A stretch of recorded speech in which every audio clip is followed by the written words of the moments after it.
ఎండలతో తెలుగు రాష్ట్రాల ప్రజలు అల్లాడుతున్నారు. రికార్డు స్థాయి ఉష్ణోగ్రతలు ప్రజలను బెంబేలెత్తిస్తున్నాయి. కనీ విని ఎరుగని రీతిలో ఉన్న ఎండలను ప్రజలు తట్టుకోలేకపోతున్నారు. వేడి, ఉక్కపోత, చెమటలు, వడగాళ్లతో ప్రజలు అల్లాడుతున్నారు. తెలుగు రాష్ట్రాల్లో ఉష్ణోగ్రతలు 46 డిగ్రీలు దాటుతున్నాయి. ఏపీలో ప్రకాశం జిల్లాలో 47.1 డిగ్రీ నమోదైంది.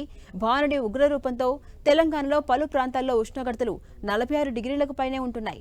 నల్గొండ, సూర్యాపేట, జగిత్యాల, మంచిర్యాల, పెద్దపల్లి, వరంగల్, నాగర్ కర్నూల్, కరీంనగర్ జిల్లాల్లో ఉష్ణోగ్రతలు 46 డిగ్రీలు దాటాయి. 8 జిల్లాల్లో 46 డిగ్రీల పైనే ఉష్ణోగ్రతలు నమోదయ్యాయి. భారీ ఉష్ణోగ్రతలతో ఏపీ నిప్పుల గుండంగా మారింది. ప్రకాశం, నంద్యాల, నెల్లూరు జిల్లాల్లో ఉష్ణోగ్రతలు పెరిగిపోతున్నాయి. ఏపీ వ్యాప్తంగా ఎండలు మండుతున్నాయి. ఉష్ణోగ్రతలు పెరుగుతుండటంతో వడగాలుల తీవ్రత పెరుగుతోంది. తెలుగు రాష్ట్రాల్లో ఎండల తీవ్రత మరో 3 రోజుల పాటు ఇలాగే ఉంటుందని వాతావరణ శాఖ హెచ్చరించింది. అత్యవసరమైతే తప్ప పగటిపూట ఇళ్ల నుంచి బయటకు రావద్దంటూ సూచించింది. నిజానికి ఎండ తీవ్రత ఉదయం 7 గంటల నుంచే మొదలవుతోంది.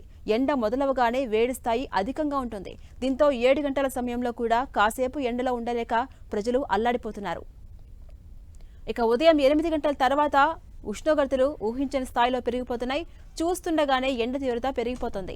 ఇళ్లకే పరిమితమైన వేసవి ప్రభావం నుంచి తప్పించుకోలేని పరిస్థితి ఏర్పడింది. 8 గంటల తర్వాత ఇళ్లలోనూ వాతావరణం వేడిగా మారిపోతుంది.